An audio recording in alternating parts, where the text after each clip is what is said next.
महाराष्ट्राचे मुख्यमंत्री अधिवेशनामध्ये अशा पद्धती जर घोषणा करत असतील आणि त्याचा इम्प्लिमेंटेशन जर कुठं होत नसेल, मग हे सगळ्यात मोठी लाजिरवाणी बाब आहे.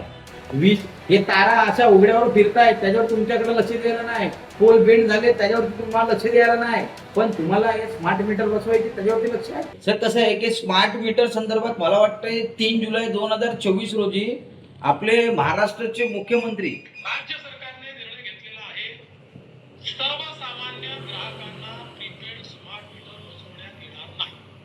राज्य सरकारने निर्णय घेतलेला आहे. सर्वसामान्य ग्राहकांना प्रीपेड स्मार्ट मीटर बसवण्यात येणार नाही. मग मला आता एक प्रश्न असा पडतोय, महाराष्ट्राचे मुख्यमंत्री अधिवेशनामध्ये अशा पद्धती जर घोषणा करत असतील आणि त्याचा इम्प्लिमेंटेशन जर कुठं होत नसेल, मग हे सगळ्यात मोठी लाजिरवाणी बाब आहे. त्या असलेल्या संविधानिक पदावरती बसलेले आपले जे मुख्यमंत्री आहेत त्यांच्या काही शब्दाची काही व्हॅल्यू शून्य आहे का? मग सर्वसामान्य नागरिकांच्या घरात काय समजून हे स्मार्ट मीटर लावले जात आहेत? स्मार्ट मीटर हा फक्त आणि फक्त हा धंदा झालेला आहे आणि यांनी हा धंदा बनवला आहे. ना लोकांना विश्वासात घेत, ना नागरिकांना विश्वासात घेत, अननेसेसरी त्यांना न सांगता त्यांच्या घरी जाणार आणि त्यांच्या मागणं स्मार्ट मीटर बसवणार. हे सगळे चाललेली हातखंडे आहे. स्मार्ट मीटर हा प्रीपेड नसेल असं पण घोषणा आपल्या मुख्यमंत्र्यांनी केली होती. पण स्मार्ट मीटर हे प्रीपेड आहे. 1 महिन्याच्या आतमध्ये तुम्ही बिल नाही भरलं तर ऑटोमॅटिकली ते कट ऑफ होतो आणि ते नंतर सांगतात ते आमच्या हातात नाही, ते बँड्राला आहे, ते दिल्लीला आहे. असे हे सगळे दिशाभूल करण्यासाठी लोकांना सांगण्यात येत आहे. ज्या माणसाचा 2500 रुपये बिल आहे तो आज 8,000, 10,000, 12,000 येतो. पण जेव्हा हा व्यक्ती जेव्हा घेऊन जातो तेव्हा त्यांना सांगितलं जातं की त्यांची कुठंतरी घरातली अर्थिंग शॉर्ट असेल. माझा एक मूळ प्रश्न आहे, महावितरणाला पण आहे, सरकारला पण आहे. अर्थिंग शॉर्ट एखाद्या घरात असेल, दुसऱ्या असेल, पुऱ्या महाराष्ट्रभर लोकांच्या नसेल. जर असेल तर तुम्ही ते सिद्ध करून दाखवा. किंवा महावितरणाला सांगायचं की बॉय एक काम करा, स्मार्ट मीटर हे जर फुकट येतं ना लोकांना, मग लोकांच्या जर घरात जर अर्थिंग शॉर्ट असेल ना तर ते पण तुम्ही काम करून द्या.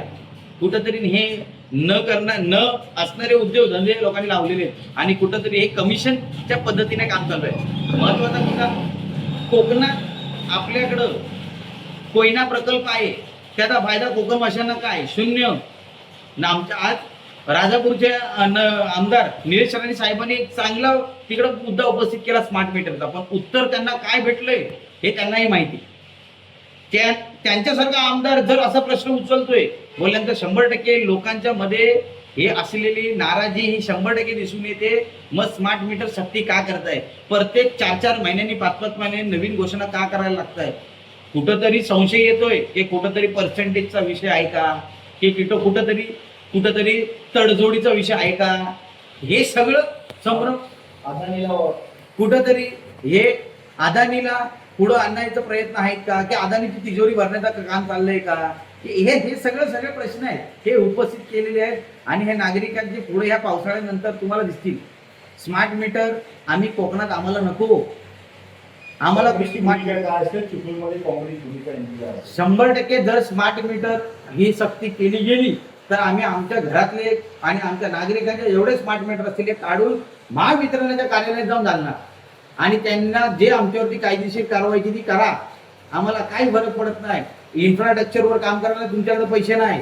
वीज हे तारा अशा उघड्यावर फिरतायत, त्याच्यावर तुमच्याकडे लक्ष द्यायला नाही. पोल बेंड झाले, त्याच्यावर तुम्हाला लक्ष द्यायला नाही. पण तुम्हाला हे स्मार्ट मीटर बसवायचे त्याच्यावरती लक्ष आहे.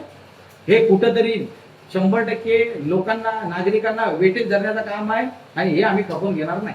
सर कसं SIR हा पूर्ण देशभरात चालणारा हा एक कार्यक्रम आहे आणि त्या कार्यक्रमाच्या माध्यमातून असलेले मतदार हे आपल्या जागेवर आहेत की नाही आहेत, किंवा मयत आहेत किंवा मतदार आहेत की नाहीत, की दुसऱ्या गावातले मतदार इथं आले, अशा पद्धतीचं जे एक इलेक्शन कमिशनने काढलेला एक कार्यक्रम आहे आणि त्या कार्यक्रमानुसार चाललेला हा SIR आहे. पण ह्या SIR मध्ये शिक्षक ह्यांना जे BLO पद दिलं गेलंय हे चुकीचं आहे. परत एकदा सांगतो, ज्या पद्धतीत प्रायमरी म्हणजे जी मराठी शाळा आहे किंवा जिल्हा परिषद शाळा आहेत त्या शाळांना एखाद्या समजा 4 शिक्षक आहेत आणि तिकडे जर पटसंख्या जर 25 आणि 30 आहे आणि त्यातले जर 3 शिक्षक जर BLO म्हणून बाहेर घरोघर फिरतायत मग विद्यार्थी शिकणार कधी? मग महाराष्ट्र सरकारने असलेल्या ह्या BLOंना जेव्हा नेमलं गेलं तेव्हा ह्या असलेल्या विद्यार्थ्यांची भविष्य कुठीला टांगले असा आमचा प्रश्नचिन्ह उपस्थित झालेला आता आहे. आणि नागरिकांच्या मध्ये सातत्याने ह्या विषयात जोरदार चर्चा आहे. अधिवेशनात पण ह्या संदर्भात चर्चा झाली, पण त्याच्यावरती काय सरकारने अजून निर्णय घेतलेला नाही. आणि अशाच पद्धतीने सरकारने जिल्हा परिषद शाळेंना वेटेज धरलेला आहे की विद्यार्थी गरीब घराण्यातला शिको नाही तर नको शिको, त्यांना काही घेणं देणं नाही, त्यांचं काम झालं पाहिजे. सरकार सक्षम आहे, आमचे मुख्यमंत्री सक्षम आहेत महाराष्ट्राचे. मग असलेली बाहेरनं यंत्रणा लावायची ना.